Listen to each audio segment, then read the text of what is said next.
اس طرح کا معاملہ نہیں کرے گا کہ کسی کو کسی پر منحصر کر کے اور آپ کو معاف کر دے. نہیں، اس کا عمل اس کے ساتھ، آپ کا عمل آپ کے ساتھ. بار بار پڑھتے ہیں نا، لنا اعمالنا ولکم اعمالکم، ہے نا قرآن مجید کی آیت ہے. یہ پہلے بارے میں آخری پیج پر ہے، پہلے بارے میں آخری پیج پر ہے. قل تحاجوننا فی اللہ وربنا وربکم ولنا اعمالنا ولکم اعمالکم. ہے آیت. اے نبی آپ کہہ دیجئے، کیا تم اللہ کے بارے میں ہم سے حجت کرتے ہو، جھگڑا کرتے ہو؟ ہمارا دین ہمارے لیے. قل تحاجوننا فی اللہ وربنا وربکم، کہا ہمارا رب، ہمارا تمہارا رب کیا ہے؟ ایک ہی ہے. اور فرمایا لنا اعمالنا ولکم اعمالکم، ہمارا عمل ہمارے لیے، تمہارا عمل تمہارے لیے، تمہارا عمل تمہارے لیے. کوئی کسی کے عمل کا حساب نہیں دے گا، ہر کوئی اپنے اپنے عمل کا حساب دے گا. اگر کوئی یہ کہہ کر بچنا چاہتا ہے کہ فلاں برائی کر رہا ہے، اس کی برائی کی سے ہماری برائی کا معاملہ ہلکا کر دیا جائے گا، تو یہ نہیں ہوگا، یہ نہیں ہوگا. اگر کسی نے برائی ایجاد کیا ہے، نبی کریم صلی اللہ علیہ وسلم نے فرمایا اگر کسی نے اچھائی ایجاد کیا تو اس کو اس کا اجر ملتا ہے اس وقت تک جب تک کہ لوگ اس کی اچھائی پر عمل کر رہے. کوئی سنت ایجاد کرتا ہے، طریقہ ایجاد کرتا ہے نا، اچھا عمل شروع کرتا ہے، جب تک لوگ اس پر چل رہے ہیں تب تک اس کو فائدہ پہنچے گا. لیکن اگر کوئی اسی کے برعکس برائی ایجاد کیا، برائی، تو برائی کا معاملہ ایسا ہے کہ جب تک لوگ برائی ملوث ہوں گے تو اس برائی کا ایک حصہ اس کو بھی دیا جائے گا بغیر عامل کے عمل میں سے کچھ کمی کیے ہوئی ہے، اس کے اجر میں، اس کے اجر نہیں، اس کے گناہ میں سے کچھ کمی کی ہوئی ہے، اس کو بھی حصہ دیا جائے گا.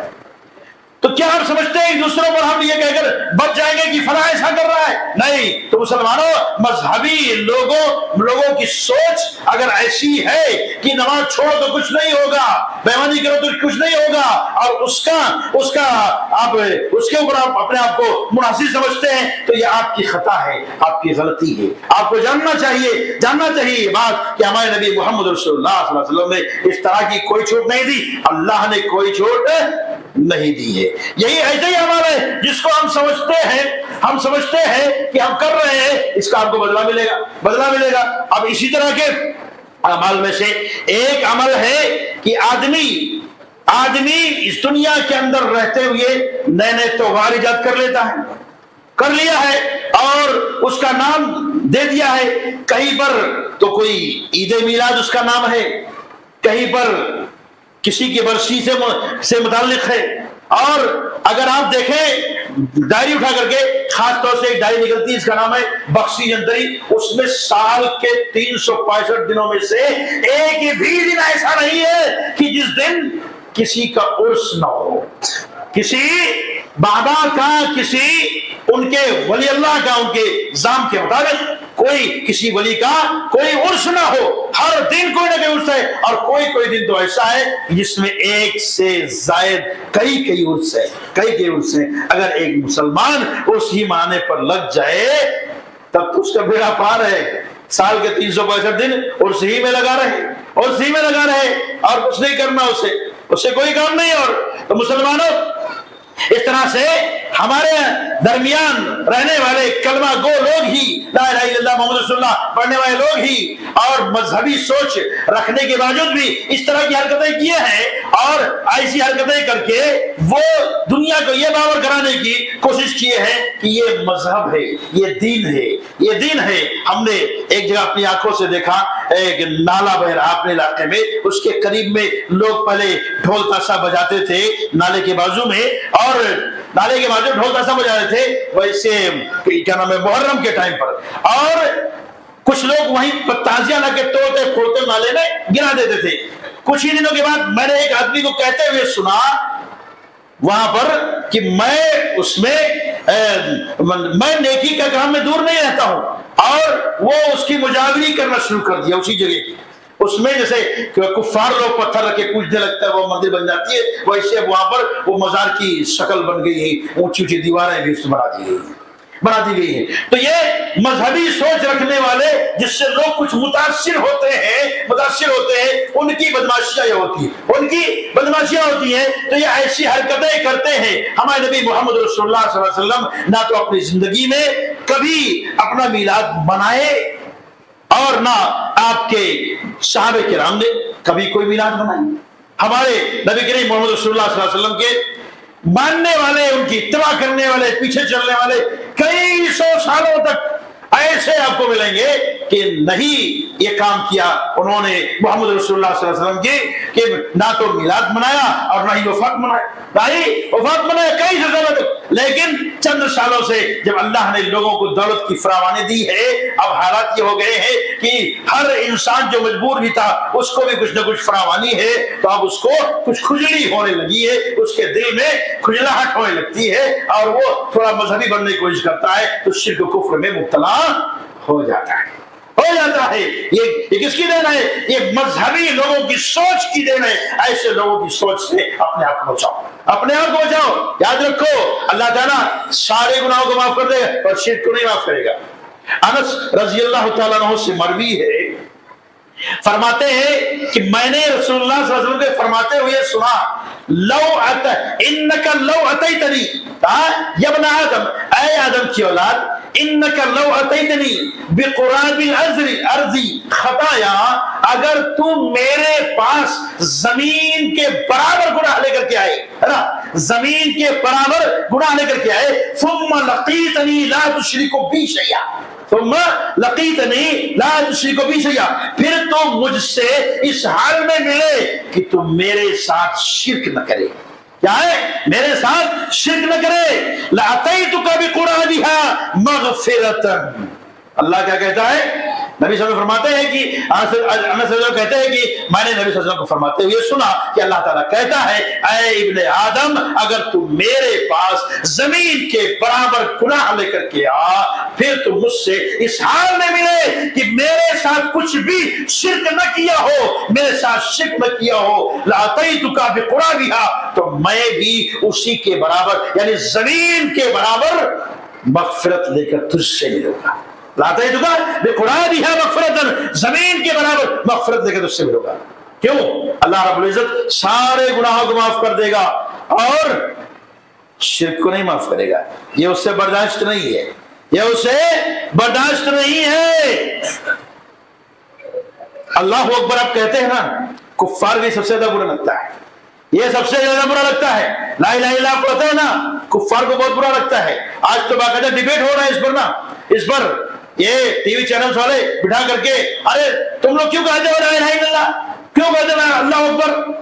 ارے یہ تو اپنے آپ میں اللہ کی وحدانیت کا اعلان ہے، شرک سے برات کا اظہار ہے، شرک سے برات کا اظہار ہے۔ فخر سے بولو اللہ اکبر، فخر سے بولو اللہ اکبر، اللہ سب سے بڑا ہے۔ اگر کہیں کہہ دیا اللہ کسی سے بھی تھوڑا کم ہے تو مشرک ہو جاؤ گے۔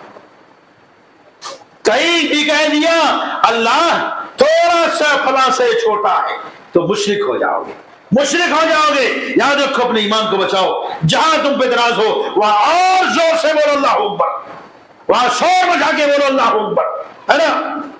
اور اپنے اسلاف کی قربانیوں کو یاد رکھو۔ مسلمہ کذاب نے جب محمد رسول اللہ صلی اللہ علیہ وسلم کے قاصد کو اپنے دربار میں بلایا تھا، اس نے کہا کیا کہتے ہو میرے بارے میں؟ انہوں نے کہا نہیں سنتا میں، کیا کہا؟ نہیں سنتا میں۔ تب اس نے کہا محمد کے بارے میں کیا کہتے ہو؟ انہوں نے کہا محمد رسول اللہ۔ کیا کہتے ہیں؟ محمد رسول اللہ۔ پھر ان کو مارتا، اور مارتا نہیں، ان کے بدن کے ٹکڑے کرواتا تھا زندہ حالت میں، زندہ حالت میں۔ بس روایتوں میں ہے کہ آپ کے بدن کے 307 ٹکڑے اس نے کروایا تھا، تھوڑا تھوڑا کاٹتے کاٹتے، لیکن وہ بڑے جانباز تھے، اللہ نے وہ ان کو جان دیا تھا کہ وہ جان نکل بھی نہیں رہی تھی کہ آسانی سے نکل جائے سی، ایک ٹکڑا کٹنے پر، دو ٹکڑا کٹنے پر۔ نہ خوف ہے دل میں غیر اللہ کا، اور نہ ہی ذرا سے ہچکچاہٹ رہی ہے بولنے میں کہ لا الہ الا اللہ محمد رسول اللہ۔ وہ ہر بار کرنے پر یہ پوچھتا ابھی کیا کہتے ہو میرے بارے میں؟ تو کہتے میں نہیں سنتا، میں نہیں سنتا۔ اور جب کہتے محمد کے بارے میں بتاؤ تو کہتے لا الہ الا اللہ محمد رسول اللہ۔ وہ جانباز لوگ تھے۔ تو مسلمانوں، جہاں پر تمہیں اللہ اکبر کہنے سے روکا جائے وہاں پر اعلان کرو اللہ کے سوا کوئی معبود نہیں، اللہ ہی سب سے بڑا ہے، اس سے بڑا کوئی نہیں ہے۔ یہ اعلان بہت ہی ضروری ہے۔ ہر ہما شما کو، چھوٹے بڑے کو، سب کو یہ بولنا چاہیے اللہ اکبر، اللہ سب سے بڑا ہے۔ آج سوشل میڈیا کا بہت دور ہے نا، بہت بول بالا ہے، وہاں پر بھی بار بار ایسے میسیجز سینڈ کرو جان بوجھ کر، ٹویٹر ہو، فیس بک ہو، انسٹاگرام ہو، ٹیلی گرام ہو، کوئی بھی ہو، سب پہ شیئر کرتے رہو اللہ اکبر، اللہ سب سے بڑا ہے، شیئر کرتے رہو لا الہ الا اللہ، اللہ کے سوا کوئی عبادت کے لائق نہیں ہے، کوئی عبادت کے لائق نہیں ہے، نہ کوئی قبر والا نہ کوئی مورتی، عبادت کے لائق صرف اور صرف اللہ کی ذات ہے، اللہ کی ذات ہے، اعلان کرو۔ اور ان مذہبی سوچ رکھنے والے جنہوں نے تمہیں گمراہ کرنے کی کوشش کی ہے، ان سے اپنے آپ کو بچاؤ، ان سے اپنے آپ کو بچاؤ اور اپنے ایمان کو مضبوط کرو، یہ بہت ہی ضروری ہے۔ ایسا نہ ہو کہ آپ بھی ایسا کوئی عمل کریں کہ جو آپ کو خسارے میں پہنچانے والا ہو، اور آپ یہ سوچیں کہ ہم کامیاب ہیں، آپ یہ سوچیں کہ ہم کامیاب ہیں۔ مسلمانوں، کامیابی کے لیے یہ ضروری ہے، یہ ضروری ہے کہ آپ نیک عمل کریں دنیا کے اندر۔ یاد رکھیے، کامیاب وہی ہے جو جہنم کی آگ سے بچا لیا جائے گا اور جو جنت میں داخل کر دیا جائے گا، بس وہی کامیاب ہے۔ ابھی ہم نے اس کو سمجھا ہی نہیں ہے، کون سا ایسا عمل ہے جس کو ہم کریں گے تو ہم جنت میں داخل ہوں گے، ہم جنت میں داخل ہوں گے۔ ایک صحابی رسول تھے، آئے نبی کریم صلی اللہ علیہ وسلم کے پاس، انہوں نے کہا تلنی علی عمل عملتہ دخل الجنہ، ہے نا، دخل الجنہ، کہا مجھے ایسا کوئی عمل بتائیے کہ جب میں وہ عمل کروں تو میں جنت میں داخل ہو جاؤں، میں جنت میں داخل ہو جاؤں۔ آپ سب ان کو کہا کہ اللہ کی الوہیت کا اقرار کرو، اس کے ساتھ کسی کو شرک نہ کرو، کسی کو شریک نہ کرو، اور میری رسالت کا اقرار کرو، نماز قائم کرو، زکوٰۃ دو صاحب نصاب ہو تو، اور رمضان کے روزہ رکھو، حج کرو مستطیع ہو تو۔ انہوں نے کہا میں اس میں نہ کچھ زیادہ کروں گا نہ کمی کروں گا، میں اس میں نہ زیادہ کروں گا نہ کمی کروں گا، اور اتنا بول کر وہ چل دیے۔ تھوڑی دور گئے، آپ کی پیٹھ نظر آ رہی تھی، نبی کریم صلی اللہ علیہ وسلم نے ان کی طرف اشارہ کر کے کہا جو کوئی یہ چاہتا ہو کہ دنیا میں چلتے پھرتے جنتی کو دیکھ لے تو انہیں دیکھ لے۔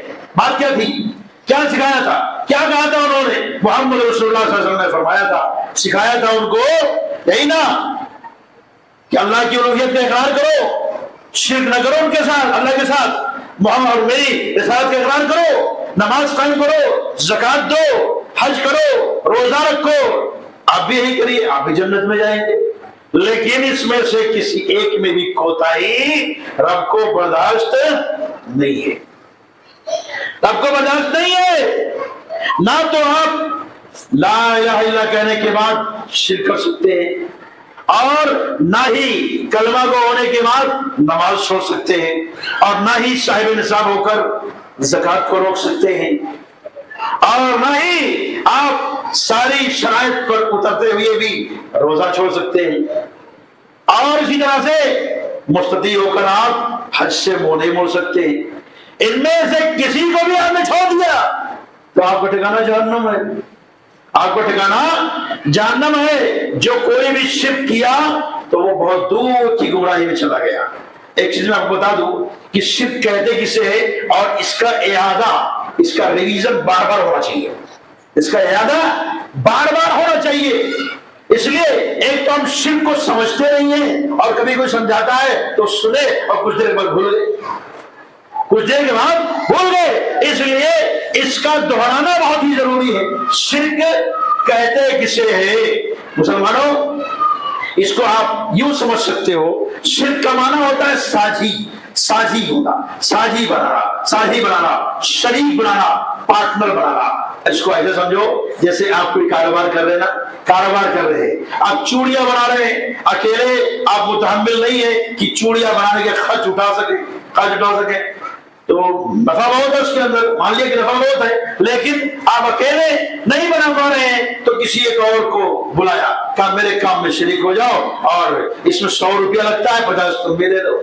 50 تم بھی دے دو. وہ جس کو آپ نے بلایا وہ آپ کا پارٹنر ہوا، وہ آپ کا پارٹنر ہوا، وہ آپ کا شریک ہوا، آپ کے کاروبار کا شریک ہوا. تو ایسے ہی اللہ تعالیٰ کے